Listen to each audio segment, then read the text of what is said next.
मंगलाचरण करेंगे। ओम नमः सिद्धेभ्य। जय श्री ओम नमः सिद्धेभ्य। जय श्री ओम नमः सिद्धेभ्य। मंगलम भगवान वीरो मंगलम गौतमो गणी मंगलम कुंद कुंदाद्यो जैन धर्मोस्तु मंगलम। सर्वमंगल मांगल्यम सर्व कल्याण कारकम प्रधानम सर्वधर्माणां जैनम जयतु शासनम। जैनम जयतु शासनम। जैनम जयतु शासनम। नमः समय साराय स्वानुभूत्या चकाशते चित स्वभावाय भावाय सर्वभावांतरच्छिदे। समय सार नाम के ग्रंथ के अंत में दिए गए परिशिष्ट में हमने 46 शक्तियों के बारे में पढ़ा। उसके बाद उपाय उपाय अधिकार को आखिरी तक पढ़ा। उसकी कुछ लाइनें बाकी हैं जो हम पढ़ेंगे। और उसके बाद में चूंकि अभी पर्यूषण पर्व निकट है, तो इसलिए अगर कोई भी ग्रंथ अपन नया लेते हैं तो बीच में व्यवधान आने से उसका वो तारतम्यता टूट जाएगी। तो इसलिए ऐसा सोच रहे हैं कि इसमें एक अधिकार छूट गया था, परिशिष्टों में से एक शाद्वाद अधिकार जो है वो छूट गया था। उसको अपन ले लेंगे और आत्मा की जो 47 शक्तियां उनका थोड़ा सा रिवीजन कर लेंगे। 4-5 दिन का हमारे पास समय है। उसके बाद वो स्वाध्याय फिर मंदिर में ही होगा, वो पंडित जी जो भी आएंगे। और फिर 10 लक्षण पर्व के बाद में अपन वो नया ग्रंथ ले लेंगे, अध्यात्म कलश जो है, अध्यात्म अमृत कलश। क्योंकि वो विषय भी काफी सूक्ष्म है, समय सार से मिलता ही है, समय सार की ही उसमें वो श्लोक है। और सेलेक्टेड है वो माल, इसलिए उसको अपन विशेष रूप से लेंगे उसको बाद में। तो अभी मैं आज जो है 4 लाइन पढ़ने के बाद फिर अपन वो शाद्वाद अधिकार जो अपन ने स्किप किया था उसको ले लेंगे। और उससे उसके बारे में अपन और जानकारी लेकर के शाद्वाद में थोड़ा सा अपना ज्ञान और बढ़ाएंगे। तो देखिए,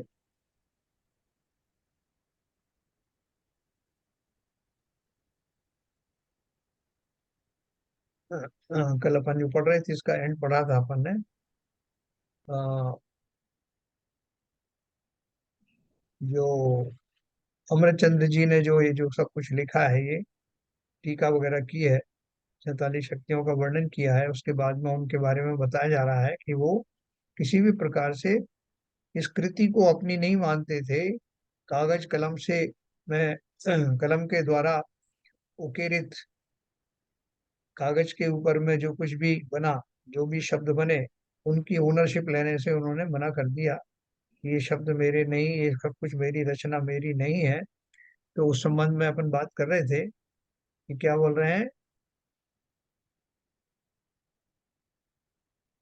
यहाँ एक प्रश्न संबंध है। कुछ लोग कहते हैं कि ये तो निरभिमानता की प्रकट की गई है, पर भाई ये मात्र निरभिमानता प्रकट करने की औपचारिकता नहीं है, अपितु वस्तु स्वरूप का प्रतिपादन है।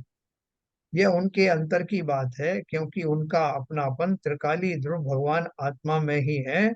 और वे अपना वास्तविक कार्य तो स्वरूप में गुप्त रहना ही मानते हैं। स्वरूप में गुप्त रहने का अर्थ मतलब स्वरूप में ही तन्मय रहना, और किसी को उसके बारे में, क्योंकि हम जो प्रसिद्धि करते हैं तो प्रसिद्धि किसकी करते हैं? जो बाह्य वस्तु होती है उनको हम प्रसिद्ध करना चाहते हैं कि मैं फला हूँ, मैं ढिमका हूँ, मेरे अंदर ये गुण है, मैं अपने कविता के द्वारा सिद्ध करता हूँ कि मैं कवि हूँ। है तो ये अपने आप को सिद्ध करना, ये अपनी अभिव्यक्ति करना।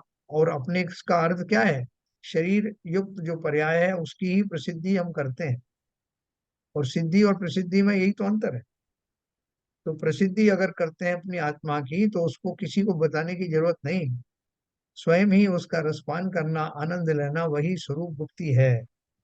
यहाँ उन्होंने कहा कि मैं पर का कुछ नहीं करता।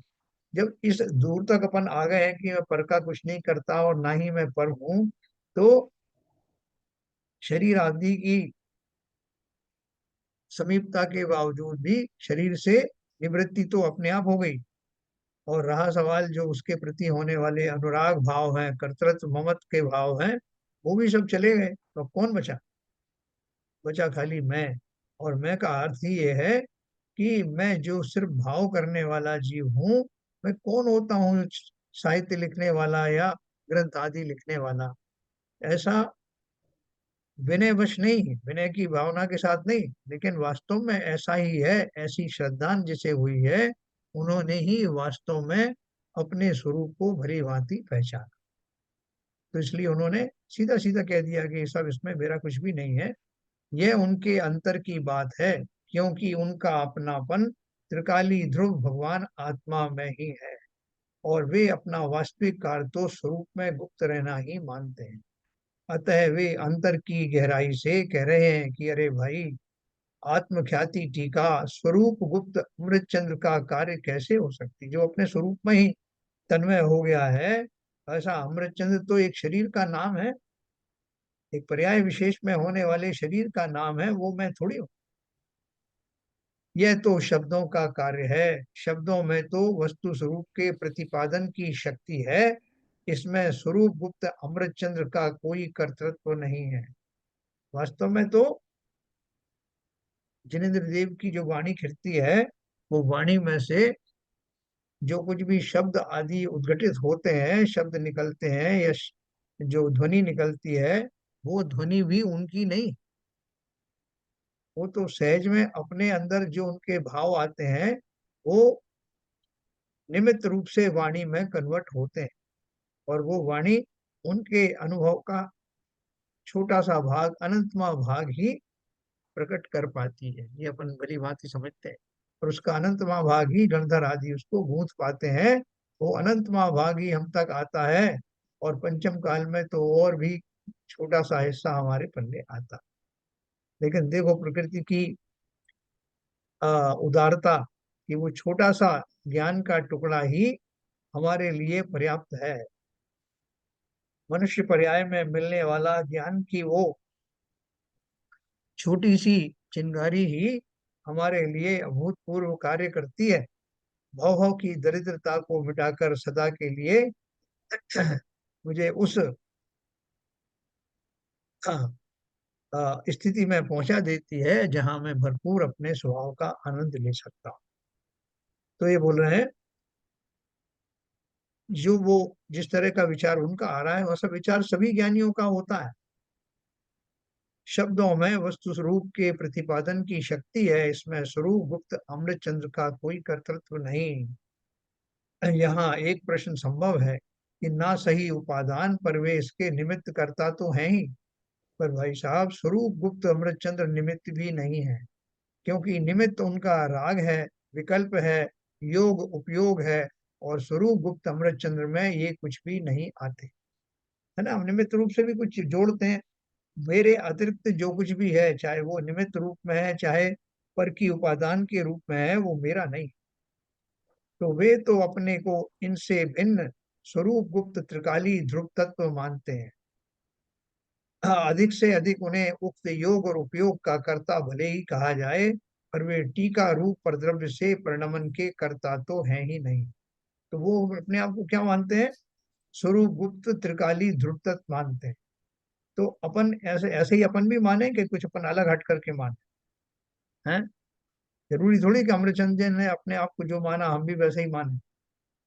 बोलो सीबीजन साहब, हमें हमें कोई मजबूरी है कि हम भी वैसे ही माने? अब मजबूरी की बात नहीं है, वो स्थिति पाना तो बहुत ही सौभाग्यशाली होगी कि जहाँ स्वरूप गुप्त बन जाए हम। उन उन उन शुद्ध उस भावों की शुद्धता में आने में तो पता नहीं कौन सा पुण्य काम करेगा। यानी देखो बनना हमारे, हाँ, हाँ, स्थिति बनना तो तो हमारी हुई है, हमारी हुई है, हाँ। हर हर जीव स्वरूप गुप्त बनना चाहेगा, मगर उसके लिए बहुत बड़ा पुरुषार्थ, बहुत बड़ा सौभाग्य चाहिए। स्वरूप गुप्त तो हम सब हैं। नहीं, स्वरूप अगर गुप्त निश्चय दृष्टि से हैं, है मगर ना, अज्ञानी हैं अभी हम, टोटल तो हमें मिथ्यावादी हैं। बराबर, तो उस तो हमें इस बात उस का एहसास नहीं, उन्हें हो गया कि मैं स्वरूप गुप्त हूँ, ऐसा उनको पक्का विश्वास हो गया, हमें होने में भी समय है। नहीं, वो तो उनको तो हो गया, उन्होंने तो वो तो है भी।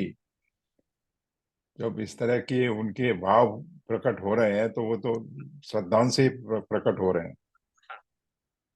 किसी तो अभिमान से इति नहीं है। इति श्रीमद अमृत चंद्रचार्य कृता समय सार व्याख्या आत्मख्याति ही समाप्ता। माला तो फूलों से बनती है, माली से नहीं। माला तो फूल ही बनाते हैं, माली नहीं।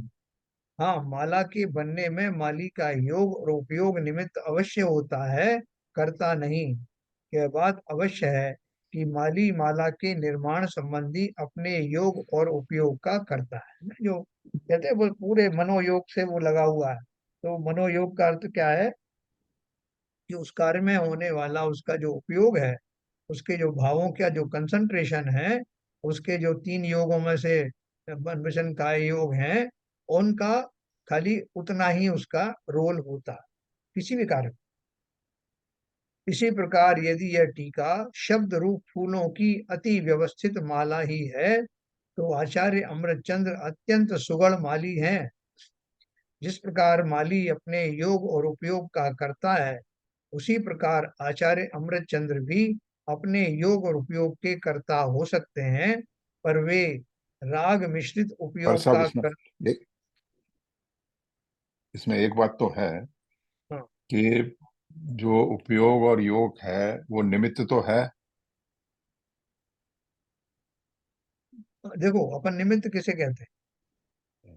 बाह्य में निमित्त किसको कहते हैं? जो जो स्वयं उस कार्य में भागीदारी ना करे, वो उसमें व्याप्त ना हो, वो निमित्त है।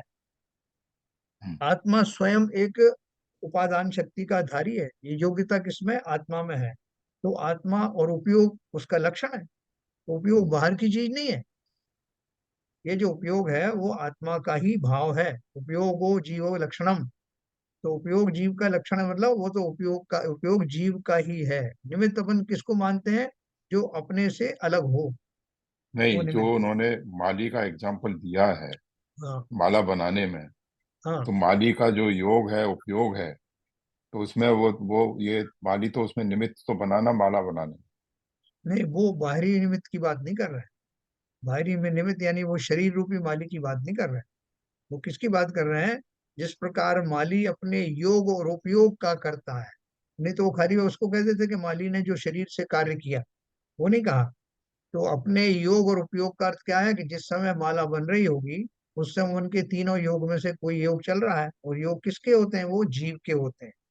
मन काय वचन मन योग वचन योग काय योग जो होते हैं वो किसके होते हैं? शरीर के नहीं होते। जो भावों आत्म के। प्रदेशों के कंपायमान होता है ना, आत्म प्रदेश, तो उसके होते हैं। और उपयोग भी अपन उसी को कहते हैं कि मेरा उपयोग कंसंट्रेशन अटेंशन कहाँ है, उसको हम उपयोग कहते हैं। तो ये जीव के ही जो लक्षण है, जीव के ही भाव हैं। उन भावों को ही वो लगा सकता है, चाहे माली हो, चाहे हाँ बड़ा ही हो, चाहे कोई भी हो। तो इसलिए वो क्या अच्छा। बोल रहे हैं, पहले तो एक लाइन में उन्होंने कह दिया कि माली अपने उपयोग और उपयोग योग और उपयोग का करता है। तो यहाँ माली को शरीर रूप से अलग कर दिया, और उसके जो अंतर भाव हैं, अंतर दशाएं हैं, उनको उन्होंने उसके लिए जिम्मेवार ठहराया। तो जब वो मेरे ही हैं, योग भी मेरे हैं, आत्मा के ही है, उपयोग भी मेरा ही है, तो मैं ही स्वयं का निमित्त हुआ। और मैं ही स्वयं का निमित्त होने का अर्थ है कि मैं ही उसमें मेरा करता हूँ। बाह्य में जितने भी निमित्त हैं, वो निमित्तों की बात जो है, जैसे शरीर रूप से मैं माली हूँ, वो मेरा निमित्त है। तो जो अब स्वरूप में ही मग्न हो गए, अब ये सिद्ध बन गए, तो सिद्ध को सिद्ध दशा में बने रहने के लिए कौन से निमित्त की आवश्यकता है? नहीं, वो बात तो सही है सर। ये आपने अच्छी व्याख्या की। तो मतलब हम्म। कहने का मतलब ये है कि आचार्य श्री के जो भावों से जो योग बने, तो हाँ। उसमें लिखा हुआ है माली का योग और उपयोग निमित्त अवश्य होता है। तो ये उनकी भाव माली के रूप में योग और वो उपयोग निमित्त जरूर बने ना। नहीं, ये देखो, यहाँ आपने बहुत बढ़िया कहा। अभी इसमें उन्होंने दूसरी तरह से किया कि एक माला बनी। हम्म, माला एक फिजिकल एंटिटी है, पौद्गलिक है। हम्म, हम्म, माला के बनने में क्या निमित्त बना? फूल स्वयं तो निमित्त था नहीं, क्योंकि माला नहीं। के जो कंस्टिट्यूएंट्स हैं वो तो उसमें है ही। हम्म, उसमें बनाने में निमित्त कौन बना? माली बना। हम्म, जैसे घड़े को बनाने में, घड़ा एक प्रोडक्ट है, उसको बनाने में जो कुम्हार है वो निमित्त बना। मिट्टी के रूप में कन्वर्ट करने में जो कुछ हुआ उसमें जो कुमार था वो निमित्त बना। ठीक इसी प्रकार यहाँ जो माला बनी, उस माला में वो जो माली है, वास्तव में उसका क्या उपयोग में आया, उसमें उसके माला के जो फूल है, उसका धागा है, और माली का जो शरीर है, वो तो सब एक तरफ रख दो, लेकिन उसको बनाने में किस चैतन्य का निमित्त मिला? वो चैतन्य जो है वो माली का स्वयं का आत्मा था, जिसमें कि वो योग और उपयोग उस समय चल रहे थे, वो उसके निमित्त बने। नहीं तो उसी कॉरोलरी से मैं कह रहा हूँ कि इसी हाँ, तरह से आचार्य जी के जो योग और जो उपयोग निमित्त है थे, तो वो भी तो निमित्त ही बने उसको लिखने में। उसके लिखने में। हाँ, हाँ तो वो मतलब ये उसके निमित्त बने। आप ये कहना चाह रहे हो कि आचार्य हाँ। अमृत चंद्र के जो भाव हैं वो उसमें निमित्त बने, है जी ना? जी जी हाँ। हाँ।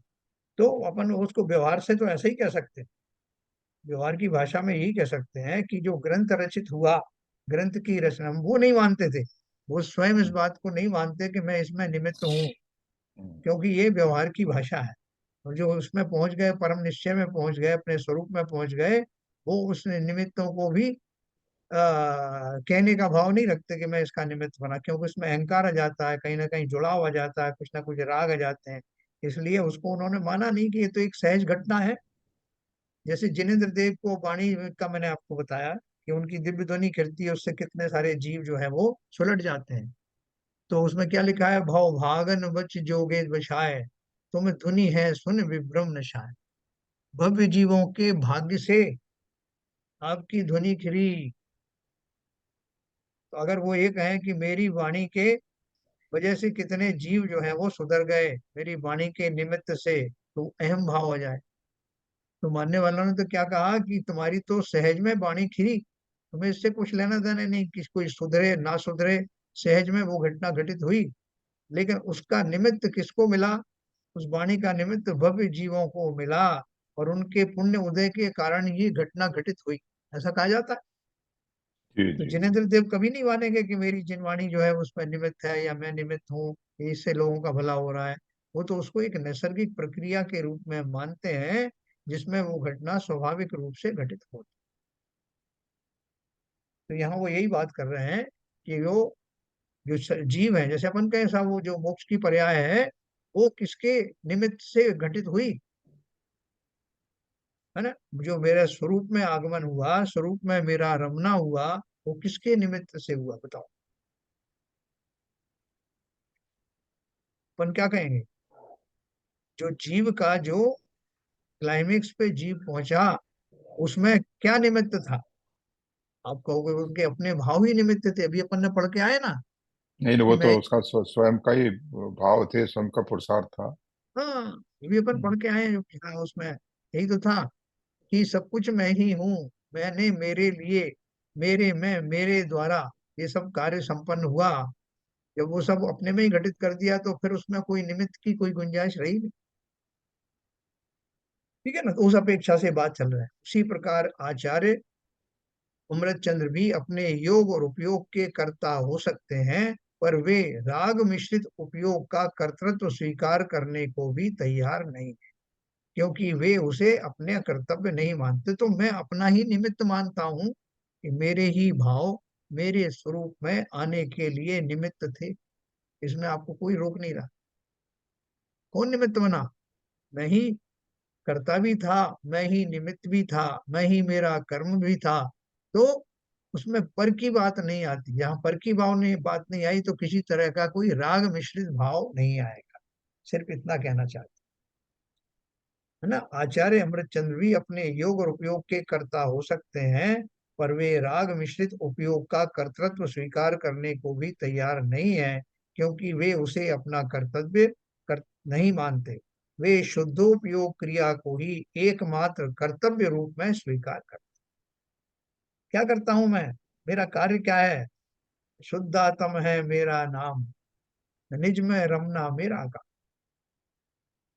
प्रशस्ति के अंतिम पद में भी वे अपनी पर्याय की प्रशस्ति नहीं करते हैं। अपने पर्याय की मतलब मैं अमृत चंद्र ऐसा फला ढिमका, अपने द्रव्य स्वभाव की प्रशस्ति ही करते हैं। प्रशस्ति के पद में भी वे उसी तत्व का प्रतिपादन करते दिखाई देते हैं कि जिसका उन्होंने संपूर्ण आत्मख्याति में किया है। ऐसे भी अनेक धर्मात्मा ज्ञानी प्राप्त होते हैं जो प्रशस्ति में निश्चय की बात करने के उपरांत अपना व्यवहारिक परिचय भी देते हैं। वे कोई गलती करते हैं ऐसा मैं नहीं मानता, क्योंकि इसके बिना इतिहास भी कैसे सुरक्षित रहेगा। पर मैं यह अवश्य कहना चाहता हूँ कि व्यवहारिक परिचय के समय भी आचार्य अमृतचंद्र ने नाम के अतिरिक्त कुछ भी नहीं लिखा, वह भी इस रूप में कि इस टीका में अमृतचंद्र का कुछ भी कर्तव्य नहीं है ना। अगर बोलते मेरा कुछ भी कर्तव्य नहीं है, वो हमें मालूम नहीं पड़ता ये कौन कह रहा है। जो टीकाकार है थ्रू आउट, वहाँ पहले तो कहीं लिखते नहीं थे कि ये फलां फलां ने लिखा है, ढिमके ने लिखा है। तो वो तो लिखे हुए उनके जो ताड़पत्र आदि पे जो मिली रचनाएं होती हैं, उनसे आपको पता लगाना पड़ेगा कि ये किसने किस काल में कोई हुए और किसने किसके द्वारा ये तो व्यवस्थित भाई हुए। साहब, इसमें हाँ ये प्रदर्शित करना चाह रहे हैं अमरचंद जी, अमरचंद जी ये प्रदर्शित करना, आचार्य जी ये कहना चाह रहे हैं ये, कि मैं आत्मा के रूप में, हाँ आत्मा के रूप में जो आत्मा का स्वभाव है, आत्मा के हिसाब से आत्मा का स्वभाव है, और जो कुछ भी ग्रंथ में लिखा गया है आया वो आत्मा का भाव ही, आत्मा की बात कही गई है, आत्मा ने ही कही है। इसमें मेरी पर्याय या मेरा शरीर इससे इससे कोई भी संबंध नहीं है, ये कहना चाहते हैं। बराबर, बिल्कुल सही है, बिल्कुल सही। ये कहना चाहते हैं क्योंकि अगर हाँ मैं पर्याय को इसमें इन्वॉल्व कर लूंगा तो उसमें निमित्त बनना पड़ेगा, और उसमें मुझे अहंकार और मेरे उसमें भाव आएगा, क्योंकि मैं बिल्कुल पर से दूर हूँ। पर्याय मेरी पर है, पर से दूर बिल्कुल। होकर के हाँ आत्मा के द्वारा आत्मा की बात कही गई है। इसमें मैं कहीं भी किसी प्रकार से इसमें इन्वॉल्व नहीं हूँ, ये कहना हाँ, चाहता मतलब हूँ, ये कोई कहना श्रेय नहीं लेना चाहते, हाँ कोई हाँ, ये कहना ओनरशिप नहीं चाहते हैं। लेना, ओनरशिप नहीं लेना चाहते। तो हाँ, वो बोल रहे हैं कि लेकिन जो उनका नाम जैसे भी आ गया है, ये अभी जो अपना हिंदी टीकाकार है वो लिख रहे हैं कि उनका जो भी नाम आ गया उससे हमको एक लाभ हुआ कि वो पहले ताड़पत्रों में लिख करके चले जाते थे, किसी को मालूम भी नहीं पड़ता था कि किसने लिखा ग्रंथ, पर बाद में इतिहासकार ढूंढते रहते थे कि किसने लिखा है इस ग्रंथ को, कि क्या नाम नाम दिया गया है, या इसमें क्या संस्कृत के कौन से आए हैं, किसकी टीका है, किसका ओरिजिनल है। इतिहासकार फिर अपना माथा लगाते रहते थे। तो यहाँ बोल रहे हैं कि एक नाम लिखे जाने से वो गुत्थी सुलझ गई कि ये ग्रंथ की टीका किसने की। तो ये बोल रहे हैं कि व्यवहारिक परिचय के समय भी आचार्य अमृतचंद्र के नाम के अतिरिक्त कुछ भी नहीं लिखा, वह भी इस रूप में कि इस टीका में अमृतचंद्र का कुछ भी कर्तव्य नहीं है। यह बात कहने में सहज भाव से नाम आ गया है। निश्चय नय से टीका का कर्ता किसी व्यक्ति को कहना मोह में नाचना है, मिथ्या मान्यता है। यह बात उक्त पंक्तियों में अत्यंत स्पष्ट है। बिल्कुल सही है, उक्त कथन को मात्र औपचारिक कथन न मानकर उसमें प्रतिपादित तत्व की गहराई जानना ही श्रेयस्कर। बिल्कुल सही है। अगर शब्दों की अपन जिम्मेवारी लें तो भाई साहब, ये मैंने कविता मैंने लिखी, ये पूजन मैंने बनाई, तो तुमने कहाँ से बनाई? जो जितने शब्द थे अक्षर थे उनको समायोजित करके एक जगह रख दिया और तुम बोलते हो मैंने बनाई। उन्हीं शब्दों को कोई दूसरे तरह से समायोजित कर देता है, वो उसकी कहलाने लगती है। तो तुमने क्या किया? एक भाव किया कि ये शब्द यहाँ इस जगह पे होना चाहिए, वो शब्द यहाँ होना चाहिए। शब्द तो अपने ही थे, बहुत गलित थे, उन्हीं से उनकी रचना हुई है। उस कथन को मात्र औपचारिक कथन ना मानकर उसमें प्रतिपादित तत्व की गहराई जानना ही श्रेयस्कर है। समय सार तो सर्व विशुद्ध ज्ञानाधिकार की समाप्ति के साथ ही समाप्त हो गया था। अब यहाँ आत्मख्याति टीका भी समाप्त हो रही है। परिशिष्ट भी टीका का ही अंग है, वह भी समाप्त हो गया है।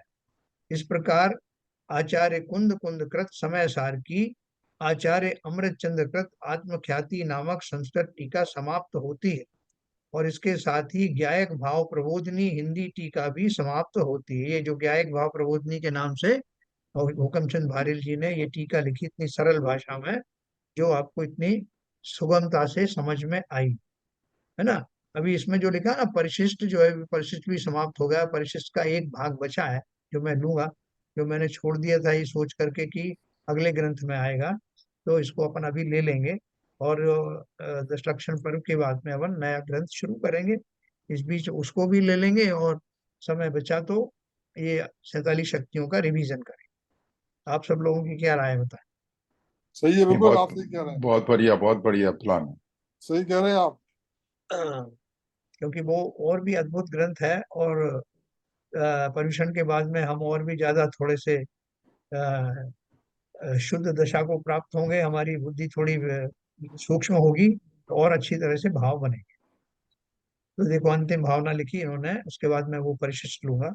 रहे निरंतर चित्त में चिंतन बारंबार, आत्म ख्याति टीका सहित समय सार का सार। समय सार का सार त्रिकाली ध्रुव परमात्म, जीवन का आधार बने कारण परमात्म। उसमें ही नित रहे निरंतर मेरा अंतर, केवल ज्ञायक भाव चित्त में रहे निरंतर।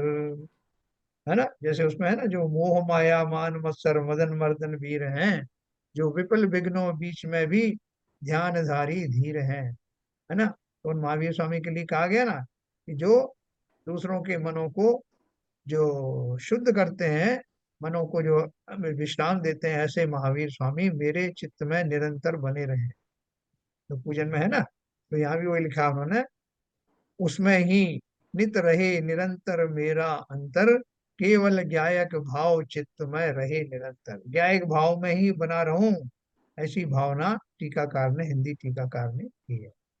अब मैं आपको वो जो परिशिष्ट है उसको बताऊंगा, आप समझ में अच्छे से आएगा क्योंकि हम ये पढ़ चुके हैं कुछ कुछ। लेकिन शायद बात और अच्छे से समझ में आएगा तो हमें ग्रंथ समझने में बहुत आसानी रहेगी।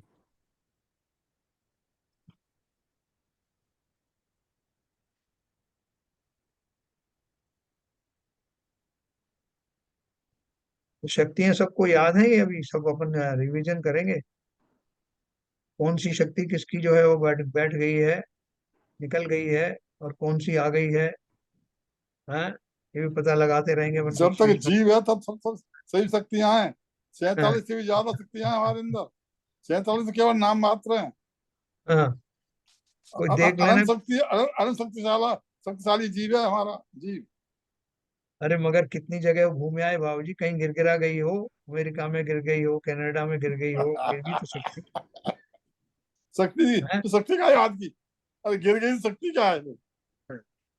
एक ऐसी भी शक्ति है कि मेरी शक्तियां कहीं गिरती गिर नहीं नहीं। सकती। हाँ, बहुत सही बहुत सही। आपने एक शक्ति और बढ़ा दी।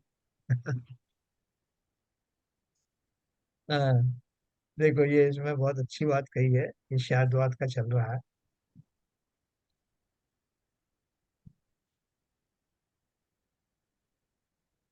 ये रहा ये देखो,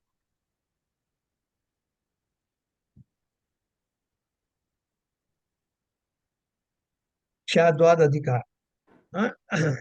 यह परिशिष्ट दो भागों में विभक्त है। प्रथम भाग में वस्तु के अनेकांत स्वभाव को सिद्ध करते हुए 14 प्रकार के एकांतों का निषेध किया है ना। एकांत मतलब जो एक ही पक्ष से कहा जाए, दूसरा पक्ष नहीं दिया जाए। अनेकांत का अर्थ है उसके समस्त गुणों को कहा जाए और उसमें विपरीत शक्तियों को भी, विपरीत भावों को भी कहा जाए, वो अनेकांत में आता है। और एकांत में खाली एक ही पक्ष को ग्रहण किया जाता है। तो प्रथम भाग में वस्तु के अनेकांत स्वभाव को सिद्ध करते हुए 14 प्रकार के एकांतों का निषेध किया गया है, पहले गद्य में फिर पद्य में। तदुपरांत आत्म वस्तु की उछलती हुई अनंत शक्तियों में से 47 शक्तियों का विशद विवेचन है। दूसरे भाग में उपाय उपेय भाव का विवेचन किया गया। ये जो अपन दोनों पढ़ चुके हैं। इस प्रकार प्रथम अधिकार का नाम है शाद्वाद अधिकार और दूसरे का नाम है उपाय उपेयाधिकार। है ना, तो यहाँ पर ये पहला वाला, अध्यात्म के जोर में जो एकांत अपार, निराकरण को कहा यह है शाद्वाद अधिकार। एकांत का निराकरण करने के लिए शाद्वाद अधिकार कहा गया है, जिसमें वस्तु अनेकांत स्वरूपी वस्तु का दूसरा पक्ष भी बताया गया। अब यहाँ शाद्वाद का स्वरूप स्पष्ट करने वाली आत्मख्याति टीका का भाव लिखते हैं। ख्यातवाद समस्त वस्तुओं के स्वरूप को सिद्ध करने वाला सर्वज्ञ अरहंत भगवान का अस्खलित शासन है। समस्त वस्तुएं अनेकांत स्वभावी होने से वह ख्यातवाद यह कहता है कि सब वस्तुएं अनेकांतात्मक हैं, है ना। वस्तुओं में बहुत सारे जो है वो गुण हैं। कोई कोई गुण जो है विपरीत भी दिख सकते हैं, कोई शक्तियां विपरीत दिख सकती हैं, लेकिन वो भली प्रकार से समायोजित हैं और पदार्थ की परिभाषित करने में वो सभी शक्तियां एक साथ काम आती हैं। अब यहाँ यह सिद्ध करते हैं कि आत्मा नामक वस्तु को ज्ञान मात्र कहने पर भी ख्यातवाद का कोप नहीं है। कि मैं तो ज्ञान मात्र कह रहा हूँ, तो आपको ये लड़ने आ जाएगा साहब कि ज्ञान मात्र ही क्यों कह रहे हैं, उसमें 50 गुण है, आप ज्ञान की परिभाषा क्यों बता रहे हैं? तो बोल रहे हैं आत्मा नामक वस्तु को ज्ञान मात्र कहने पर भी ख्यातवाद का कोप नहीं, मतलब ख्यातवाद का खंडन नहीं होता, क्योंकि ज्ञान मात्र आत्म वस्तु के स्वयमेव अनेकांतात्मक अनेकांतात्मक यानी अनंत धर्मात्मक पना है ना। ज्ञान मात्र आत्म वस्तु अगर कहा जाएगा तो उसमें अपने आप अनेकांत सिद्ध हो जाए, कैसे हो जाएगा? अनेकांत का स्वरूप ऐसा है कि जो वस्तु तत्स्वरूप है वही वस्तु अतत स्वरूप भी है। जो वस्तु एक है वही अनेक है। जो वस्तु सत है वही असत है।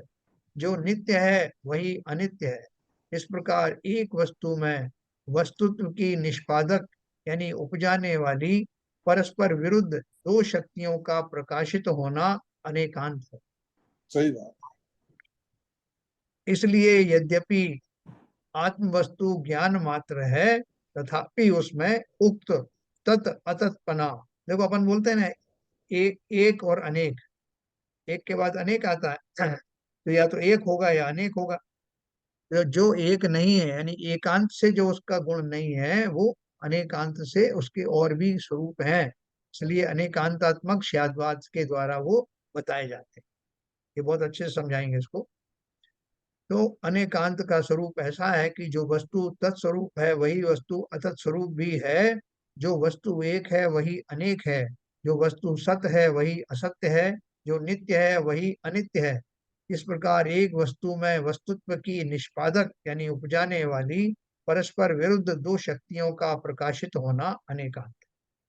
इसलिए यद्यपि आत्म वस्तु ज्ञान मात्र है, तथापि उसमें उक्त तत् और अतत्पना आदि भी विद्यमान ही है, क्योंकि उक्त ज्ञान मात्र आत्म वस्तु के अंतरंग में चकायमान ज्ञान स्वरूप से तत्पना और उसमें प्रकाशित होने वाले अनंत पर रूप ज्ञेयों के उससे भिन्न होने के कारण उनसे या उनकी अपेक्षा अतत्पना है। यानी ज्ञान क्या करता है? ज्ञान स्व को भी जानता है और पर को भी जानता है। तो ज्ञान को अगर कोई सिर्फ एक बात कहे कि ज्ञान अपने को जानता है तो ये एकांत हो गया। लेकिन हम कहें कि ज्ञान न केवल स्व को जानता है, वो पर को भी जानता है, तो वो उसमें अनेकांत घटित हो गया। तो अनेकांत और दूसरे को जानता है, दूसरे को मतलब समस्त ज्ञेयों को जानता है, और सब वो ज्ञेय जितने भी हैं वो मेरे अतिरिक्त, मैं तो में आ गया, स्व को जानने में आ गया, लेकिन पर को जानने में समस्त ज्ञेय आ गए। तो अब मैं कैसे कह सकता हूँ कि ज्ञान उस गुण का नाम है जो स्व और पर दोनों को जानता है। एकांत से नहीं नहीं तो कहूंगा कि सर इसमें एक चीज छोटी सी कहना चाहूंगा। हाँ ये ज्ञान के तो सब डिवीजन है गुणों के। जितने भी गुण हैं, एक हाँ से बढ़ एक से ज्यादा जो गुण हैं, हाँ, वो ज्ञान के सारे गुण हैं अलग अलग। ऐसा नहीं कह सकते। मतलब जो चैतन्य आदि जो गुण हैं वो भी ज्ञान के ही भाग, ऐसा हाँ, नहीं? ज्ञान चैतन्य गुण ज्ञान है, जितनी शक्तियां हैं उसमें ज्ञान में, तो हाँ वो सारे सारे उसमें ज्ञान के ही तो गुण हैं। हाँ, वो देखो ज्ञान उन सब में जो है प्रकाशित रहता है। ज्ञान हाँ ज्ञान उनमें छाया रहता है, वो बात अलग है। अपन ने शक्तियों में पढ़ा था ना, जी हाँ। एक शक्ति का प्रभाव प्रभाव समस्त शक्तियों के ऊपर रहता है, जी हाँ, वो इंटरलिंक रहती हैं। इंटरलिंक रहती है। मतलब उस गुण का जो जो प्रभाव है उस शक्ति का प्रभाव बाकी 6 शक्तियों पर पड़ता है, दूसरी शक्ति का प्रभाव बाकी सभी शक्तियों पर पड़ता है, ऐसे सभी शक्ति एक दूसरे के ऊपर छाई रहती। तो तो यहाँ इसका जो मतलब ज्ञान, जो जो जो इसके जो सब डिविजन्स हैं ज्ञान के, हाँ, उसी को वो अनेकानुपात कह दिया गया है, क्या कह नहीं सकते हैं? देखो सब डिवीजन आप कैसे कह रहे हैं, नहीं, बाकी के ज्ञान के गुणों को, अलग अलग, आपके जो अलग अलग गुण हैं हाँ ज्ञान के अंदर, तो वो उन्हीं को क्या कहते हैं, जो अलग अलग गुण बने ज्ञान के अंदर, अपने आत्मा के अंदर जितने अनंत गुण हैं, हाँ। उन्हीं को अनंत अनेकांतवाद कह दिया गया है। नहीं नहीं देखो सब, हाँ, अभी बात खाली इतनी चल रही है कि वो यहाँ से शुरू किया उन्होंने कि ज्ञान शब्द, जो एक शब्द कहा जाता है, आत्मा को ज्ञान स्वरूपी कहा जाता है। तो कोई ये क्वेश्चन उठाए कि आपने जो है, बात तो आप शादवाद की कर रहे हो और उसका एकांत पक्ष ही बता रहे हो कि आत्मा ज्ञान स्वभावी है, उसके जो, और ज्ञान स्वभावी बताने का अर्थ आप खाली इतना बता रहे हैं कि आत्मा स्व को जानता है, तो ये एकांत हो गया। तो इसमें जो अनेकांत कैसे घटित हुआ? आप तो बोल रहे थे कि एक ही वस्तु में दो दो उसके स्वरूप होते हैं, एक से ज्यादा स्वरूप होते हैं। तो आपने खाली अगर इतना ही परिवर्तित किया कि आत्म वस्तु ज्ञान मात्र है, अगर ऐसा कहा तो वो एकांतवादी हो गया। इसमें शाद्वाद कहाँ घटित हुआ? अभी इसको इस तरह समझना, बाकी गुणों की बात अपन बाद में करें। जी। तो क्या बोल रहे हैं कि ज्ञान मात्र कहने से, उसमें आप अगर शाद्वाद के एंगल से लगाएंगे तो ज्ञान में तत्पना और अतत्पना दोनों है। कैसे तत्पना अतत्पना है? कि ज्ञान का कार्य जानना है, और अपन कहें कि ज्ञान स्वयं को जानता है, तो स्वयं को जानना ही उसका काम नहीं है, वो पर को भी जानता है। तो इस तरह से उसके दोनों स्वरूप प्रकट हुए। क्या लिखा उन्होंने? यद्यपि आत्म वस्तु ज्ञान मात्र है, तथापि उसमें उक्त तत् और अतत्पना आदि भी विद्यमान है, क्योंकि उक्त ज्ञान मात्र आत्म वस्तु के अंतरंग में चकचकायमान ज्ञान स्वरूप से तत्पना, यानी अपना जो केवल ज्ञान की अगर बात करें, तो केवल ज्ञान में अपने स्वरूप को पूर्ण रूप से उसको देखना, ये उसका तत्पना है, उस रूप होना। ज्ञान क्या है? किसी चैतन्य वस्तु के अंदर ही होता है। तो उस स्वरूप होना या चैतन्यमय होना ज्ञान का काम है, कि जो ज्ञान के जो गुण है, जो जहाँ उसका स्रोत है, उस रूप होना। ज्ञान का स्रोत क्या है? आत्मा। आत्म रूप होना, ये ज्ञान का गुण है। तो बोल रहे हैं वो गुण तो फिर एकाकी कहलाया ना, उसके द्वारा और कुछ नहीं घटित होगा, वो सिर्फ स्व को जानेगा। तो उन्होंने बोला नहीं, ज्ञान में दोनों खूबियां हैं। जब वो स्व को जानता है तब वो तत्रूप जानता है, और जब वो पर को जानता है तो अतत रूप जानता है, जो मैं तो नहीं हूँ लेकिन पर को भी जाना जाता है। ऐसे दोनों ही गुण उस ज्ञान के माध्यम से कहे जाते हैं। और आत्मा को भी ऐसा ही कहा जाता है कि आत्मा अपने ज्ञान गुण के कारण स्व और पर दोनों को जानता है। जो स्व है उसको भी, और जो स्व नहीं है उसको भी जानता है। ऐसा कहने से उसमें शादवाद घटित किया है। कैसे किया है आगे बताएंगे आपको। तात्पर्य यह है कि ज्ञान मात्र आत्म वस्तु ज्ञान रूप ही है, पर ज्ञेय रूप नहीं। इस प्रकार स्वरूप से तत्पना और परज्ञेय रूप से अतत्पना आत्म वस्तु में एक साथ ही विद्यमान है। आत्मा किसका प्रोडक्ट है? ये सॉरी, ज्ञान किसका प्रोडक्ट है? ज्ञान आत्मा का है। तो आत्मा, आत्मा के जैसा ही होना चाहिए। आत्मा से प्रकट हुआ है तो आत्म स्वरूप होना चाहिए, आत्म रूप होना चाहिए। बोले वो तो है, लेकिन उसके साथ साथ वो आत्म रूप नहीं भी है। बोले ये क्या बात कही आपने, आत्म रूप नहीं भी है? तो यस, जब वो पर को जानता है तब वो पर रूप है, पर ये उसमें झलकते हैं, उस समय वो स्व को नहीं जान रहा। तो इनको ओके दो ओके। भाग में डिवाइड करके समझाया उन्होंने। इस प्रकार नहीं नहीं, स्वरूप अभी से, अभी क्लियर हुआ, अभी क्लियर हुआ। ओके, ये इस ये प्रकार, स्वादवाद क्यों आया कि जब वो पर को जानता है तो वो खुद को नहीं जानता है। हाँ, ठीक है। जब वो स्व को जानता है तब मैं ये कह सकता हूँ कि वो स्व को ही जानता है। जब पर को जानता है तो मैं उसको ये कहूंगा कि वो पर को भी जानता है, या पर को जानता है। तो ये दोनों बात कहने से कंट्राडिक्ट, अभी तो आप बोल रहे थे स्व को जानता है, अब बोल रहे हैं वो पर को जानता है। बोले भैया दोनों बात है, वो स्व को भी जानता है और पर को भी जानता है, तो फिर उसका और विश्लेषण आ जाता है। तो इसी तरह से जितनी भी जो उन्होंने जोड़े बनाए, 14 जोड़े बनाए, 14 ने भंग कहते हैं, उन भंगों के माध्यम से वस्तु में स्थित विपरीत शक्तियों का वर्णन किया गया है कि इस रूप में ऐसा है और उस रूप में ऐसा है। ये जोड़े क्यों बताए ओके गए ओके हैं? ओके। कि जिनके माध्यम से हमारे बहुत सारे कंफ्यूजन निकल जाएंगे और उनको कैसे कहा जाता है उनमें कोई विरोध नहीं पड़ता। इसी इससे प्रकार एक, इससे शायद का इससे पुष्टि इनको होगी। पढ़ने से शायद के ऊपर श्रद्धान होगा। हाँ, श्रद्धान होगा और हमें लॉजिक पावर हमारा डेवलप होगा। हाँ वही श्रद्धान होके मतलब लॉजिक पावर उससे बढ़े। अभी आप देखो बहुत सारे लोग हर एक चीज में जो बता देते हैं कि आपने कुछ बात कही वो सिद्ध कर देते हैं कुछ और। तो आपने जो कहा वो तो ठीक है, मैं ये सिद्ध करूंगा कि इसके विपरीत ऐसा भी है। तो वो कैसे सिद्ध कर पाते हैं? तो शादवाद के माध्यम से ही उनकी उन शक्तियों का उस एंगल से वर्णन करते हैं जिस एंगल से आपने नहीं सोचा होगा, और वो सिद्ध कर देते हैं। तो आपकी लॉजिक पावर भी बढ़ेगी इससे। इसी प्रकार एक साथ रहने वाले गुण और मुझे क्रमशः प्रवृत्त। सर एक शंका है। हाँ बोलिए। ये जो वर्गीय रूप से अधःपना, ये थोड़ा समझ में आया नहीं पूरी तरह से। वर्गीय रूप से अधःपना क्या है? इस तरह से मतलब शब्द जो ना क्लियरिटी स्वरूप नहीं से आई। तत्पना, स्वरूप से तत्पना का अर्थ क्या है? वो ज्ञान स्वरूप, ज्ञान अपना आत्मा के स्वरूप का ही एक भाग है। ज्ञान स्वभावी आत्मा कहते हैं ना। ये स्वरूप किसका है? ज्ञान किसका गुण है? आत्मा का है। तो आत्मा जब अपने ज्ञान से स्वयं को जानता है तो तत्पना है। वो उसी की शक्ति को, उसी के भाव को, उसी अपने स्वभाव को, ज्ञान अपने स्वभाव को ही जान रहा है, क्योंकि ज्ञान स्वयं ही आत्मा का ही लक्षण है, आत्मा का ही गुण है। वो कोई विजातीय पदार्थ नहीं है, आत्मा का ही अंग है, आत्मा की ही शक्ति है, आत्मा का ही गुण है।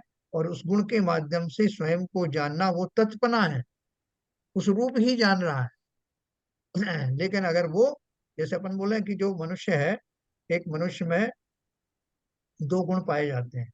कि वो एक जो सपेरा होता है ना, तो वो सांप को भी जानता है या जानवरों की भाषा भी जानता है और स्व को तो जानता ही है। तो जब वो स्व को जानेगा, स्वयं के बारे में बातचीत करेगा कि मुझे क्या अच्छा लगता है, मैं क्या खाता हूँ, क्या पीता हूँ, मेरा स्वभाव क्या है, तो वो तत्पना है अपनी पर्याय दृष्टि से, अगर भले ही कहें अपन। तो उसके अपने बारे में, उस मनुष्य देह के, मनुष्य पर्याय के बारे में जो कुछ सोचता समझता है वो उसका लिए तत्पना है। लेकिन वो उस नाग के बारे में सोच रहा है कि ये नाग कैसा होता है, कैसा व्यवहार करता है, कब ये फुंकारता है, कब इसको किस चीज की आवश्यकता होती है। तो उस समय वो स्व के अतिरिक्त पर को जान रहा है, तो वो स्व के क्या बोलना चाहिए, कंपैरिजन अपेक्षा में, कंपैरिजन में। कंपेरिजन में वो अततपना है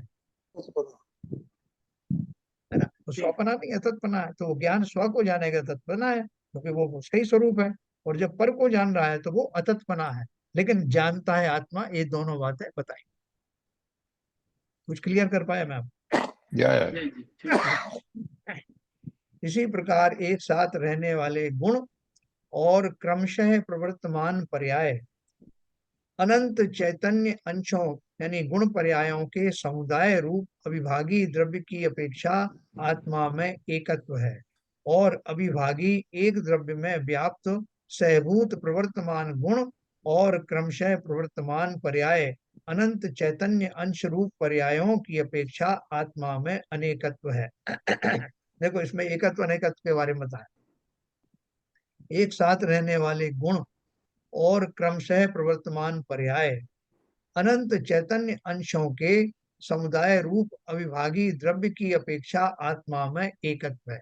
अगर मैं इस ढंग से बोलूं कि इस आत्मा में बहुत सारे गुण रहते हैं और उन गुणों की बहुत सारी पर्याय रहती हैं, और वो सब रहने के बाद भी द्रव्य एक ही है। कौन सा द्रव्य है? आत्म द्रव्य है, आत्मा। जीव द्रव्य है। तो द्रव्य एक हुआ ना, और उसमें जितने भी जो जो पर्याय वगैरह हैं वो सब उसमें एक ही गिन ली गई।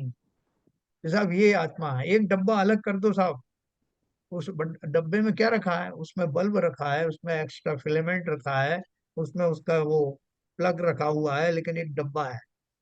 उसमें ये सब टुकड़े हैं, लेकिन मैं कहने में क्या आएगा कि साहब एक डब्बा तो आप मुझे दे दो, एक डब्बा काय का डब्बा है? बोले बल्ब का डब्बा है साहब। तो मैंने वो सब, चूंकि वो एक पैकेज में है इसलिए उसको एक संज्ञा दी।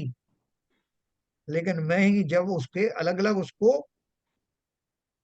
उसमें कितने पार्ट्स हैं, उस दिशा उस ढंग से बात करूंगा तो उसमें बहुत सारी चीजें हैं। साहब इस डब्बे में क्या है, तो बहुत सारी चीजें हैं साहब।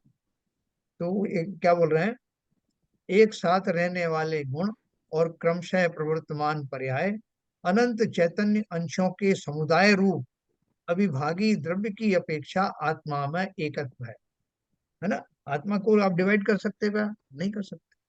तो वो सारे जो गुण आदि जो है जिनका वर्णन अलग अलग कर रहे थे, वो अलग अलग हो जाते हैं क्या आत्मा में से, पूरे नहीं होते। तो इसके अपेक्षा से आत्मा में एकत्व है।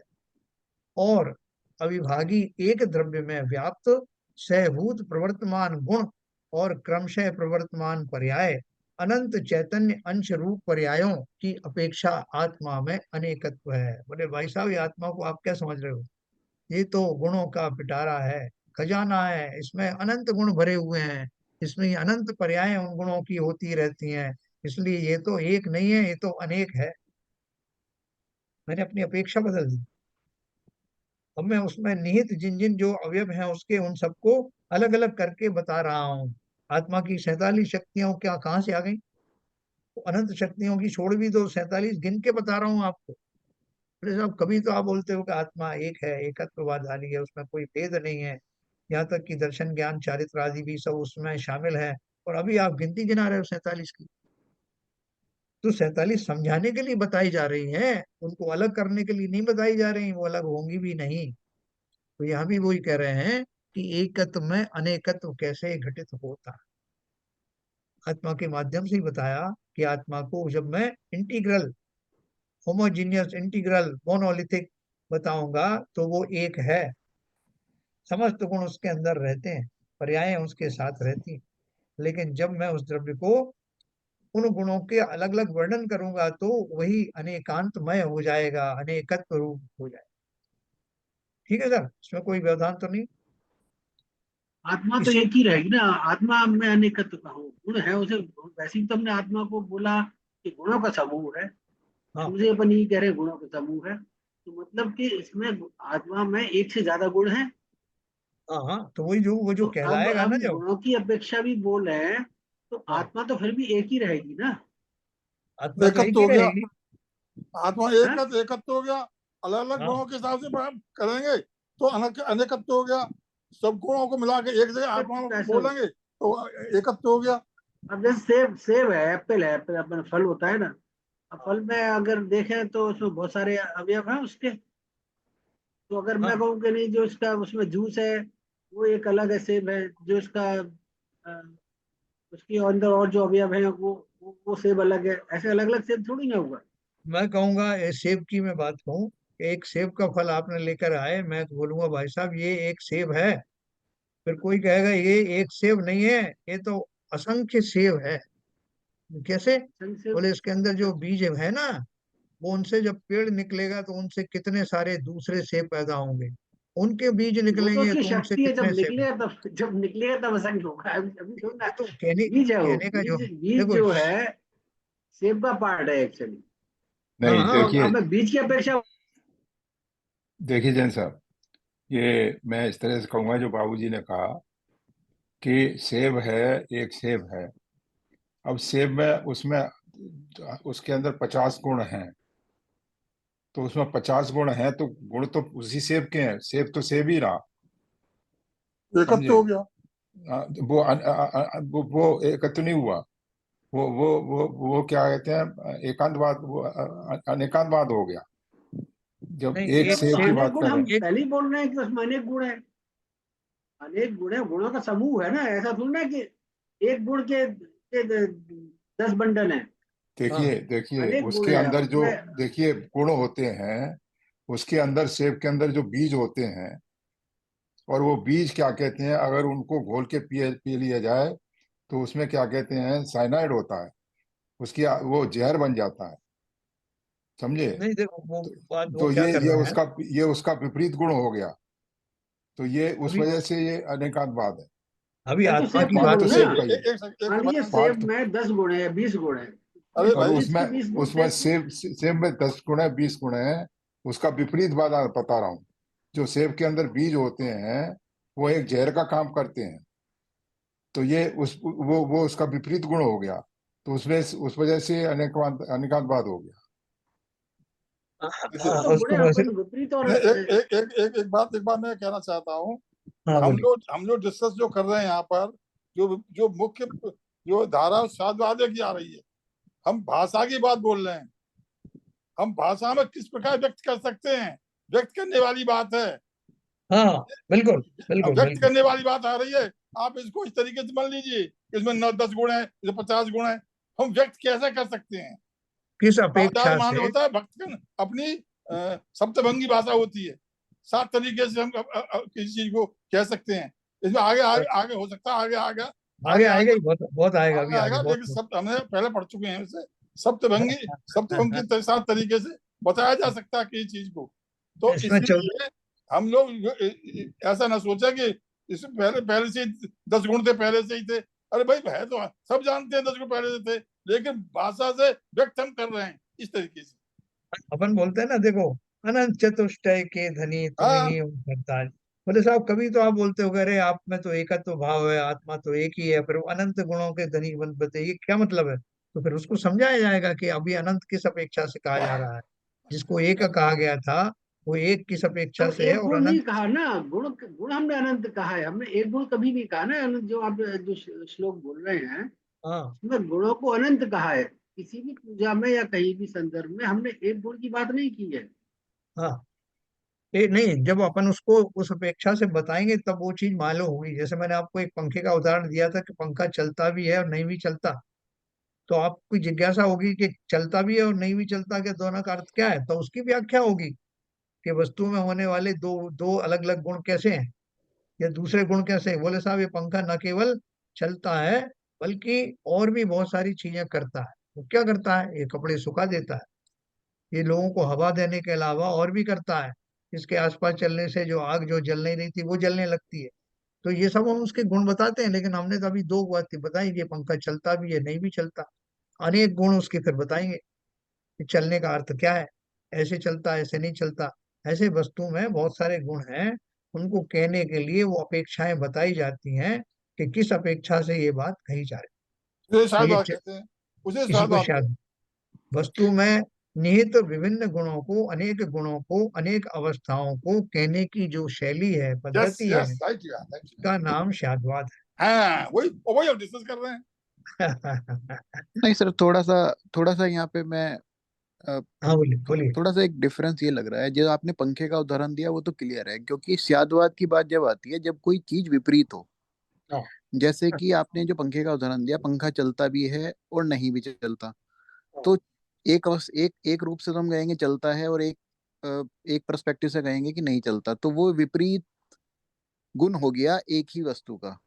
हाँ तो जो ललित जी का प्रश्न है वो ये है कि हम विपरीत गुण की बात नहीं कर रहे। जब हम आत्मा की बात कर रहे हैं कि आत्मा स्वयं को जानती है और आत्मा पर को जानती है, तो ये विपरीत गुण नहीं है, ये तो कॉम्प्लीमेंट्री है। जिस टाइम आत्मा स्वयं को जानती है उस टाइम आत्मा पर को भी जानती है। ऐसा नहीं है कि एक बार में स्वयं को जानेगी फिर दूसरी बार में पर को जानेगी। तो हाँ ये जो गुण बराबर है। हैं वो कॉम्प्लीमेंट्री हैं, ये विपरीत गुण नहीं है। हाँ इसलिए थोड़ा सा कंफ्यूजन हो रहा नहीं, वो भी है। दूसरे वाले में भी हो रहे हैं, अनेकत्व एकत्व और अनेकत्व में हो रहा है उनका कंफ्यूजन। कि एकत्व आपने देखो, उन्होंने बोला कि आत्मा को एकत्व गुण और अनेकत्व गुण का धारी किस तरह से बताया। हम कहें कि आत्मा एकत्व भी है अनेकत्व भी है, तो वो उन दोनों को कैसे कहें कहें, उसकी व्याख्या उन्होंने की है कि समुदाय रूप अविभागी द्रव्य की अपेक्षा आत्मा में एकत्व है, और उसको अलग अलग कह के अनंत गुण अनंत पर्यायों की अपेक्षा आत्मा में अनेकत्व है। तो हम अगर खाली इतना ही कहें कि आत्मा में एकत्व भी है अनेकत्व भी है, तो ये बात किसी को अगर ना समझ में आए तो उसको बताया जाता है कि अनेकत्व किस हिसाब से है और एकत्व किस हिसाब से। हाँ सर, ये तो क्लियर हो गया। तो लेकिन जैसे वो पहले प्रैक्टिकल एग्जांपल हम सेव का डिस्कस कर रहे थे, सेव के अंदर अगर 20 गुण हैं तो 20 के गुण एक साथ एग्जिस्ट करते हैं। वो एक दूसरे के विरोधाभास शायद नहीं भी हों। नहीं, अपन यही कहना है उसमें क्या, अगर देखो मैं उसको दूरदृष्टि से मैं किसी को बोलूं, मेरे अंदर में वो रहस्य अंदर है, मैं किसी को बता नहीं रहा हूँ। मैं बोलूंगा भाई साहब ये सेब जो है एक सेब नहीं है, ये अनेक सेब भी है। बोलेगा कैसे अनेक सेब कैसे? तब मैं अपना मंतव्य क्लियर करूंगा कि एक तो तुम्हें जो दिख रहा है उस अपेक्षा से एक है, लेकिन इसके अंदर जो बीज है जब वो फलित होंगे, अब ये मैं अपनी उसकी व्याख्या बता रहा हूँ कि किस अपेक्षा से मैंने कह दिया कि ये तो अनंत सेव है। जैसे जीव की जो पर्याय हैं वो पर्याय इसी रूप से प्रकट की जाती हैं। जैसे वृक्ष होता है, वृक्ष के कितने सारे पेड़ होंगे, उनके फिर उनमें कितने वो फल होंगे, उनके कितने बीज होंगे, वो बीज जब उगेंगे तो कितने वृक्ष होंगे। तो ये एक में अनेक की यस सर, कल्पनाएं की गई। ये तो सर शादवाद, ये जो आपने बताया सेव का एग्जांपल कि भाई उस इस एक पर्सपेक्टिव से उसको एक सेव भी कहा जा सकता है और दूसरे पर्सपेक्टिव से उसको बहुत सारे सेव भी कहा जा सकता हाँ, है, ये बस तो वही क्लियर। बात चल रही, वही पर्सपेक्ट की भी ये बात चल रही।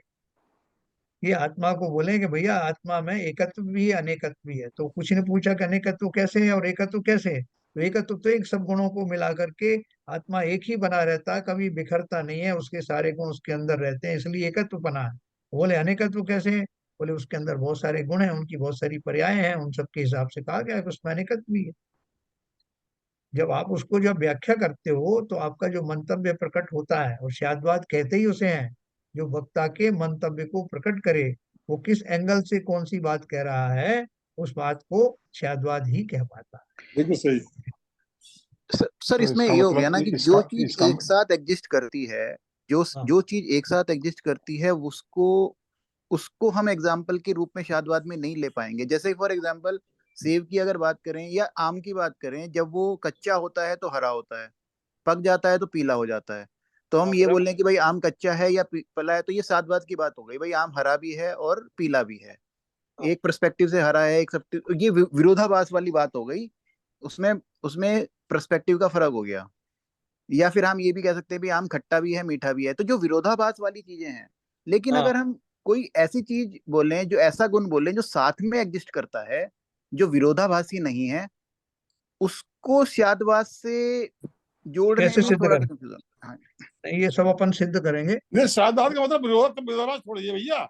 स्वादात का मतलब विरोधाभास नहीं है, हाँ, आप हाँ, गलत इसमें पहुंच दो रहे हैं। दो अलग अलग चीज है ना कि जैसे स्वादवाद का मतलब विरोधाभास नहीं है। अलग अलग जब गुणों आपने को। इसमें एकत्व बोला आत्मा को, तो वो गुणों का समूह था, और वो इसलिए वो पूरा आत्मा में एक साथ है, इसलिए आत्मा एकत्व है।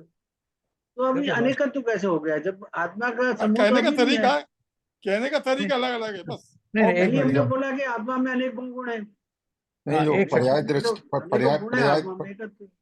पर्याय देखो, दृष्टि से तो अनेकत्व हो गए ना आत्मा की।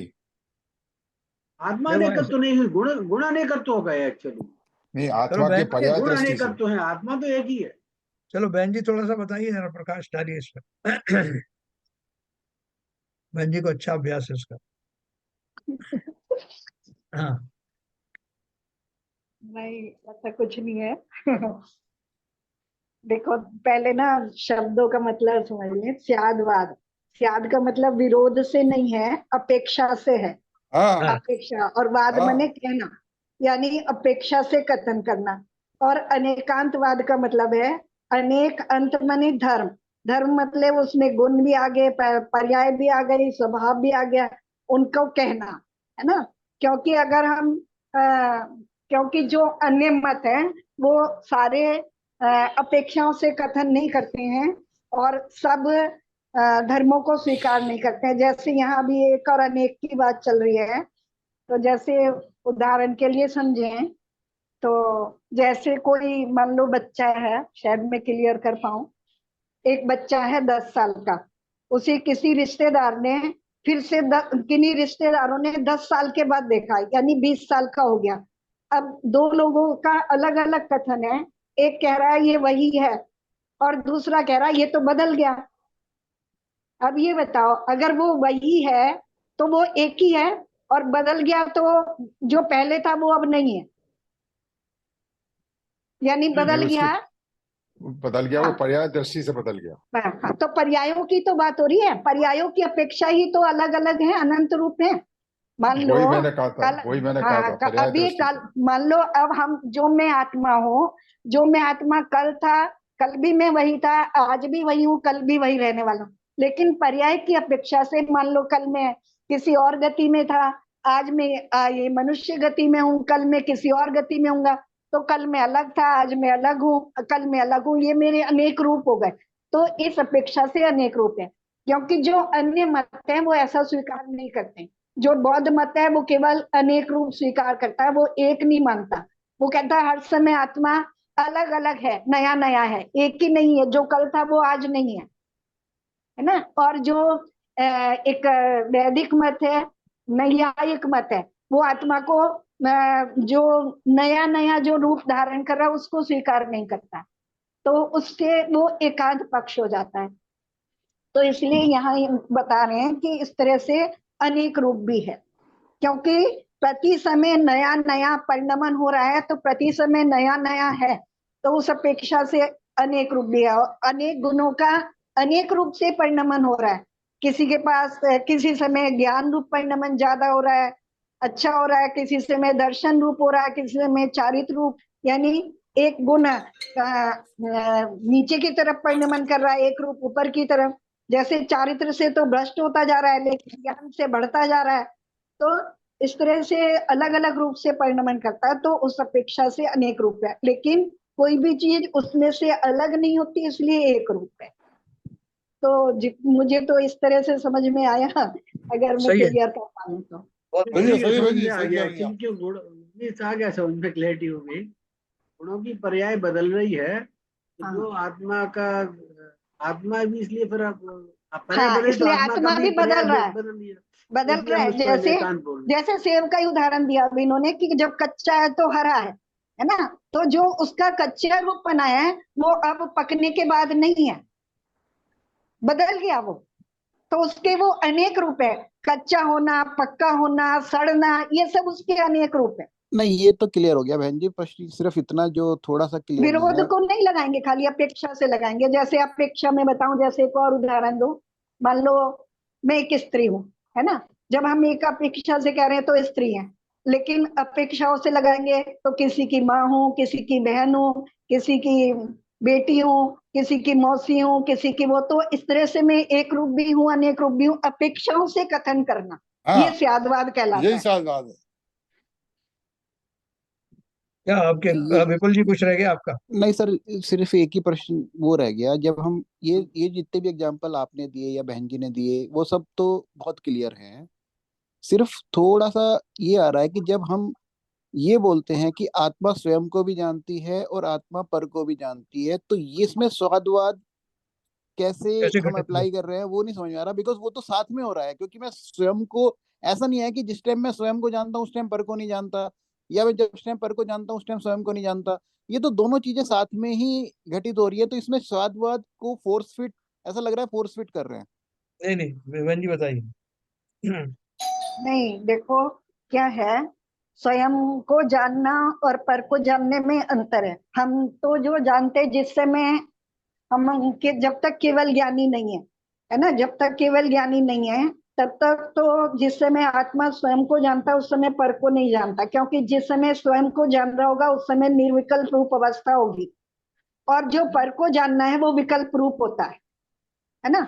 जैसे उदाहरण के लिए समझो, अगर दर्पण के सामने एक दर्पण है ना, दर्पण के सामने और कोई भी वस्तु नहीं है और केवल दर्पण है, तो उसमें क्या दिखेगा? किसी वस्तु का आकार दिखेगा क्या? नहीं, उसका कोई आकार ही नहीं बनेगा। दर्पण के सामने दर्पण है तो केवल दर्पण में एक दूसरे में दोनों की स्वच्छता मात्र दिखेगी। तो ऐसे ही जब आत्मा अपने ज्ञान से स्वयं को जानता है तो उसको अपना ज्ञान स्वरूप ही दिखाई देता है, उसे और परद्रव्य दिखाई नहीं देते, परद्रव्य उसके जानने में नहीं आते, है ना। और जब दर्पण के सामने कोई वस्तु होगी तो उसमें उसका आकार बनेगा, तो उसका वो जानने में आ रहा है, वो चीज दिख रही है ना। तो इस तरह से, और स्व को जानने में, और फिर जब दर्पण अपने को देख रहा है, तो जैसे दर्पण अपने को देख रहा है, उसको उन्होंने कहा भी तत्रूप, वह पना है उसमें। जब ज्ञान स्वयं को आत्मा को देख रहा है तो उसमें वह पना है, लेकिन जब वो परद्रव्य को देख रहा है तो वो परद्रव्य स्वरूप नहीं हो रहा है, परद्रव्य को जान जरूर रहा है। वो जैसे दर्पण परद्रव्य को देख रहा है तो परद्रव्य उसमें झलक जरूर रहा है, लेकिन दर्पण परद्रव्य रूप नहीं हो रहा है, तो उसमें अतत्पना है, वह पना नहीं है उसमें, उस उसमें स्व वस्तु पना अनुभूति नहीं। नहीं होगी, स्व अनुभूति नहीं होगी। जिस तरह से जो स्व में होगी वैसी अनुभूति दूसरे को जानने में होगी नहीं। अगर उसमें अग्नि झलक रही है तो वो अग्निपना उसके अंदर नहीं है। ठीक है सर, ये मैंने शुरू में ही बताया आपको कि स्व को जानना स्व की अपेक्षा से और पर को जानने, दोनों में भाव में फर्क है। तो चलिए अभी इसको, अभी चैप्टर बाकी बहुत समझ अच्छा है। तो अपनी समझ से ही आता है, दूसरे के समझाने से नहीं आता। हाँ हाँ, वो तो तो जब क्यों तक भाई समझ साहब, नहीं। स्व और पर एक साथ हो सकता है क्या? एक साथ तो हो नहीं सकता ना। जिस समय स्व को जान रहा है तो पर को जानेगा उसी समय, नहीं जान सकता। केवल ज्ञानी जान रहे हैं, केवल उनके ज्ञानी एक तीनों साथ लोग है। प्रति समय केवल ज्ञानी की बात झलक है। रहे हैं और वो स्वयं को भी प्रति समय जान रहे नहीं, वो हैं। केवल ज्ञान की बात छोड़ दो, हम तो नहीं सर, सारा नहीं सर, पर्सपेक्टिव जो हम क्वेश्चन जो है वो केवल ज्ञानी के पर्सपेक्टिव से ही था। हाँ हाँ अच्छा नहीं नहीं, अच्छा। वो केवल ज्ञानी वजह से था, तो उन्होंने कह दिया ना बहन जी ने कि वो झलक जरूर रहा है, मगर वो जिस तरह सौ को जिस पहचान रहा जान रहा है, वो उस तरह अनुभूति से पूर्वक वो नहीं। आत्मा नहीं जान रही। हाँ हाँ, सही सही, अनुभूति पूर्वक नहीं। देखो क्या है ना, अभी हम क्या है, हम जो कुछ भी जानते हैं और देखते हैं उसमें हम इंद्रियों के और मन के माध्यम से जानते देखते हैं, है ना। तो और हमें अपना आत्मा तो दिख ही नहीं रहा है।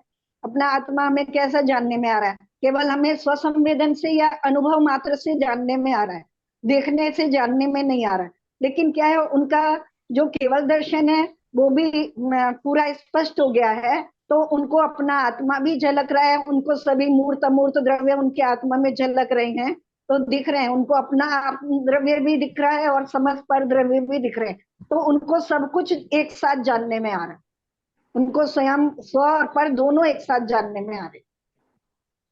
देखो ये जो गुण है इसकी चर्चा अपन कल और विस्तार से करेंगे और दूसरी उदाहरण के साथ में करेंगे। बाकी सब तो आपको 90% समझ में आ ही गया। एक यही समझ में नहीं आया तो अपन कल उसकी चर्चा और करेंगे। अभी थोड़ा समय ज्यादा हो गया, कल अपन और चर्चा। चलिए जिनवाणी स्तुति करेंगे।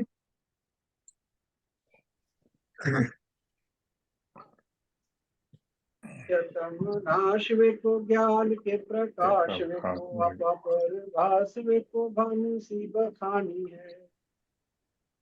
द्रव्य जान वे को बंध वे भान वे को अपर की छान वे को परम प्रमानी है। अनुभव बताए वे को जीव के जताए वे को कहू न सताए वे को भव्य और रानी है। जहाँ तहाँ तार वे को पार के उतार वे को तार वे को यही जिन वाणी है। हे जिनवाणी भारती तो जब दिन रहे, जो तेरी शरणा गए सो पावे सुचे। या वाणी के ज्ञान से सूझे लोका लो, तो वाणी मस्तक धरो सदा देते हैं, सदा देते हैं दो। वाणी माता की जय।